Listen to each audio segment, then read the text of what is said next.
Hello everyone and welcome back to the channel. It's Bakulyte96 here with another video.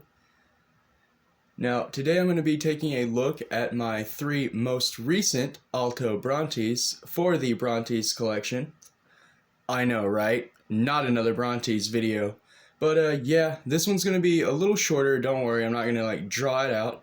Just wanted to give a quick update that wasn't a short, because I did do a short video on these three, but I don't know if it was seen a whole lot, so I'm not sure how many people actually know that I got them. I'm going to be starting off reviewing the translucent Aquas, but as you can all see, I also have the Bakucrystal and the Bakusteel Chaos versions of Alto Brontes. This bundle was pretty cool, and I did manage to get it for quite a good deal, at least in my opinion. So yeah, let's go ahead and start off the review with the translucent Aquas. Now I am going to use the rotating display. My hands kind of got destroyed from work, and I don't really want them on camera because no one wants to see that. But yeah, so I'm going to be using the rotating display this time just to kind of go over the Alto Brontes, talk about them a little bit, yada yada yada. You all know the drill. But what you all don't know is that these probably have to be my favorite Bakugan. Like, Alto Brontes was huge in the Legacy series for me. I just really like the whole storyline revolving around him, Volt, Gus, you know, the forced evolution, everything. A very tragic story, again, my opinion, but it was well written, at least enough, I think, that, you know, a lot of people liked him. Maybe not necessarily the Bakugan, but the character itself probably liked a lot more than what it is given credit for. So now then, moving on to the Bakugan itself, I want to say this is part of the Baku Neon line, but I'm actually not sure. It could also be part of the Bakulyte line as well in New Vestroia. The translucent Aquas has some paint. It has like an aquamarine color. We see here on the circle and then on the side arms, as well as a silver accent around the attribute symbol. The only other paint, I'll go ahead and flip the Bakugan over, is on the underside, which there is some detail painted around the magnet and on the top and bottom. So one reason why people don't like Alto Brontes so much is the disease. That's right. Alto Brontes was one of the first Bakugan that wasn't a complete sphere. So it actually has these jutted edges kind of sticking out around the whole bottom half of the Bakugan, which is in turn where the magnet lays. So it made rolling the Bakugan a little interesting, a little bit harder, and that trend kind of stuck around all the way through Gundalian Invaders, Mictanium Surge. Bakutech, I actually think they're all perfectly spherical. I haven't seen a Bakutech with Alto Brontes disease. If you all know one or have seen one, drop it in the comments down below. But as far as I know, it kind of stopped with Bakutech. And then in Battle Planet with some of the Ultras, Alto disease did come back. So it's something we have seen through every era of Bakugan, and I don't think it's going to be going away anytime soon. Though the Bakutech molds were really nice because they went all the way back to the beginning with that perfect sphere. So I'm going to go ahead and open Alto up, well, the Aquas one anyway, and I'm hoping it stays up by itself. It should. Yeah, there we go. So this is the Aquas Alto all folded up. Now, one thing I noticed with this bundle is all of the Altos have loose arms, so the springs are just kind of worn and the arms kind of just fall. This isn't a huge problem. I mean, obviously these are older Bakugans, so you're going to get some conditional problems. But yeah, I just think that is something to note, that over time the springs in the arms do wear out, so they will kind of just flop down and they won't spring all the way up as if this was a completely new Bakugan.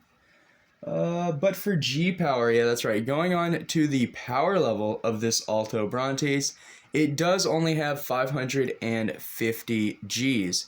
So it is really low, especially compared to the Chaos ones that are hovering around the 700, 720 mark. I have seen some for 740 G power even, but those are like I guess the higher tier on the rarity list. I'm not 100% sure. But yeah, really cool Bakugan. It is the evil clown. The Baku Wiki and the character profile does say it's a magical Bakugan, but I would argue that all Bakugan are magical, at least from the human perspective, given the show canon, lore, blah blah blah blah. But yeah, really awesome Bakugan. The translucent Aquas looks a lot nicer than the translucent Pyrus in my opinion, which I do have the Brontes collection, so I can kind of... Here is the translucent Pyrus, kind of for compare. It is kind of cool. They look like ruby sapphire. I love the combination of colors, the translucent red and translucent blue. It's the same reason why I got the Mythic Butterclaw and Mythic Octagon, I think. Yeah, the first one was blue. Just love the coloring. It matches very nicely.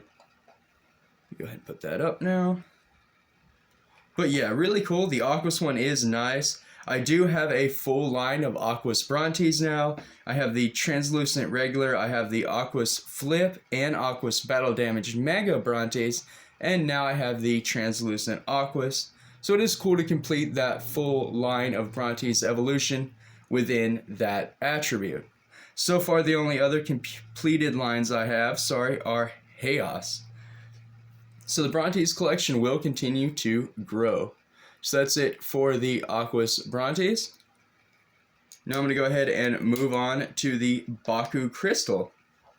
So the Bakucrystal Bakugan are very nice. I guess they are what you would call Diamond Bakugan today, but they were somewhat more common. You know, the Bakucrystal packs came probably 1 or 2 per case, which is arguably the same as Diamonds, but they just felt more common. Of course, nowadays they're hard to track down, but back in the day, I do remember seeing quite a few. This Bakucrystal is just really nice. I like Brontes with the treatment because the lack of paint just makes it look a little more creepy and really makes Brontes stand out. So for the accent paint on this Bakugan, you have the little silver circle. You still have the silver ring around what would be the attribute, and then of course the silver on the side arms. Now, Bakucrystal Bakugan are cool because they don't actually have an attribute. The attribute of that Bakugan, I believe, is either the opponent's Bakugan or what you choose at the beginning of the battle, so like the highlighted gate bonus. A little bit unclear of the rules. It has been a long time, so if you know the ruling, go ahead and let me know in the comments down below as well. Because, yeah, hard to remember everything. It has been years of Bakugan, years of reviews. You all know how it goes. But yeah, definitely stoked about this Bakucrystal, and one thing I can note is there is no clouding.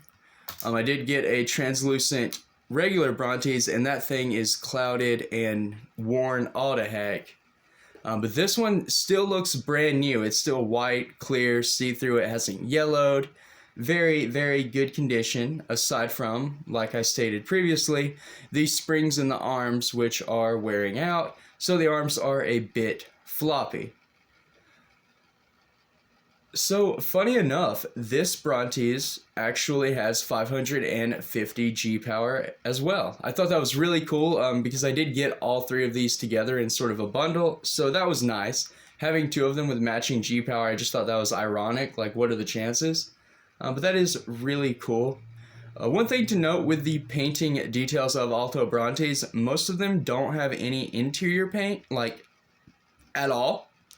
It's simply the eyes and then the head little pieces that are painted. So you do get a little bit of detail there, like the eyes, the smile, and then the little, again, the wiki calls it a propeller. I think it's supposed to be some kind of hat. It is so odd, but it does spin in the show, so kind of makes you wonder. Anyhow, yeah, so little painted face, otherwise completely clear Bakugan, very nice.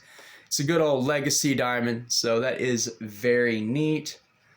I wouldn't call it the favorite in my collection, but it is probably in my top 5 of Brontes, so there's that. Still really cool Bakugan though. And one thing I can show, I mean, I hate having my hand on there, but the bottom ring, that is the Alto Brontes disease, you can kind of see how it's lifted out when the Bakugan is open. Now I can't get it to stand up. There we go.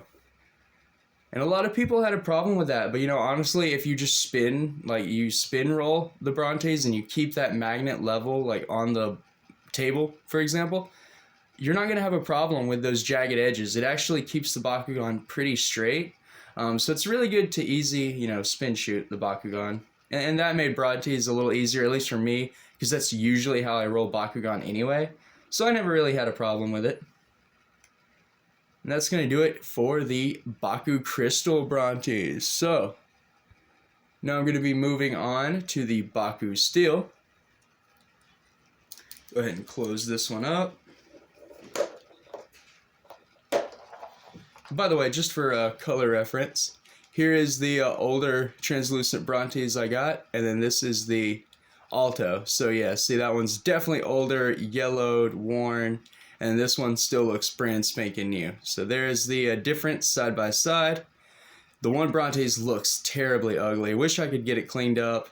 Looking for tips on how to restore translucent Bakugan, because I would like to have a restored Brontes that doesn't look so black, right? Alright, moving on to the last Brontes of this bundle, we do have the Bakusteel Brontes. So unlike the other two, there's absolutely no exterior paint on this one. Rather than exterior paint, you did get like a steel brush treatment. So it makes it look like it's metal or steel, you know, worn. Kind of somewhat like the battle damage effect, but definitely more metallic. This version of Brontes, which I won't be able to really pick it up on my camera, is interesting because I guess the steel brush, there was a problem or whatever, but you can literally see people's fingerprints all in the coloring. I thought that was pretty funny. It is missing a bit, like right here on the side it's missing, but then you can kind of see the fingerprint, like outlines, you know how you have the outline, all over the Bakugan. So I think maybe someone who was painting it or working with it just messed up a little bit. I actually have no idea. I don't really have any explanation for it other than I just find it interesting. It's different, right? It is different. So that's cool. Again, it is Chaos, so original attribute, gotta love that. For the longest time, this was the only Bakugan that I could get. Well, this was the only version of Alto I could get, was the Bakusteel variant when I was a kid. So now to have the opportunity to get all these different Brontes is really nice, and this is going to be the one that doesn't stand up. I had a perfect record with the others, but this one's just not going to stand. There we go. This one's a little more wobbly than the others, and it leans a little bit forward. Don't know if that's right, but moving on with the review, try to get the camera a little better there. Sorry about that. The interior of the Bakugan is black, so the base color for the Bakusteel series is black, which is really cool. Again, they are just steel brushed on the outside with limited accent paint. For Alto, the accent paint is always limited to the head. I've already said this already. But on this design, the little golden triangle, the eyes, and then the tips of the propeller hat thingy are painted as well. So this Brontes is a bit stronger than the other two, actually a lot stronger than the other two. It's sitting at 720 Gs, so that does make sense. It is the original faction of the Bakugan. You would assume, well, not faction, attribute. You would assume it would be stronger in its canon colors, and it is. So that is also very neat. The Bakusteel Brontes, not really one of my favorites. I kind of just got it because it was available in the bundle. And again, I'm trying to hunt down every Brontes possible. But in regards to the three, like in regards to the latest bundle, definitely my least favorite, right? It goes Bakucrystal, the Aqua's Translucent, and then this one. And I guess primarily just because this one's more common. Like I feel like I've seen this Brontes a lot more than most. I mean, it's either this one or the battle damaged Chaos one. So yeah, it's just more common in my opinion, but I still really like it. I still had to grab it for the collection. I do have a Bakusteel Ventus Mega, but I don't think they made a Bakusteel regular Brontes. I am trying to hunt it down, but there are a ton of region exclusives, you know, region locked Brontes that I still haven't had the opportunity to hunt down. Prices are an issue. I'm starting to get to the point where the Brontes are expensive, So I kind of held off. I do have a Bakutech order coming that will be a new video in the future. But for now, for this video, I think I'm going to call things a wrap at 15 minutes. Didn't necessarily want things to be this long, but I wanted to have a Alto Brontes chat and review. Go ahead and close this bad boy up. For those of you watching that aren't subscribed, please go ahead and do so now. Myself and the Baku crew need your help because every sub just keeps my channel possible and keeps things going. Here is the Brontes collection, kind of just showing that off while I insert the good old YouTube plug. So yeah, please subscribe to the channel because it helps out immensely. Try and hit that 2,000 by the end of the year. It is a New Year's resolution after all. But if anything helps, I definitely appreciate all of the support of the Baku crew and everyone who has been watching my content for the past few years. I wouldn't be here without all of you guys, so thank you very much. I hope you and wish you all the best. Until next time, stay safe, drum up, Bakugan Brawl, and throw the bread!